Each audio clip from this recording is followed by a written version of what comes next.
ابراهیم بن ادهم رحمت الله علیه یو ځل ناستو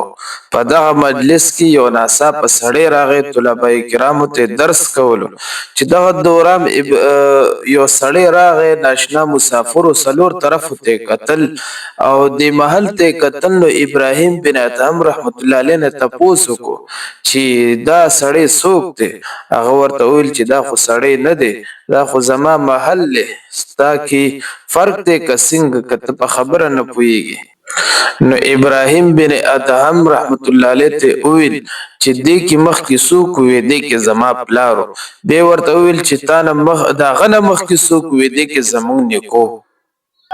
دغه رنګې تپوس ترې کولو بیا ویل چې دې نه مخکې څوک زما غور نیکو دا ټول تپوسونه ترې وکړل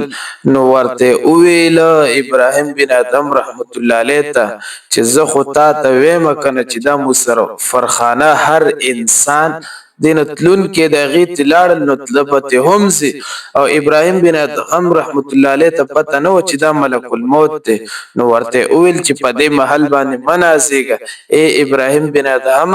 ته به هم دې محل نزي دا خبره ورته چې دا خبره ورته وکړي سره هغه په سوچ او په تفکر کې شو او سوچ کوو او حیران شو پریشان شو نو ویل چې کل نفس ذائقه الموت هر یو نفس په د مرګ مزه سېږي او هر یو انسان د دنیا نه روان دی نو په دنیا باندې باور مکوئ په دنیا باندې اعتماد مکوئ خپل اخرت زندگی ځان له جوړه کې د دنیا مال فنا کیدون کې د هر شي ختمېدون کې د دنیا ځان له خسته کوي نو دنیا کې به هم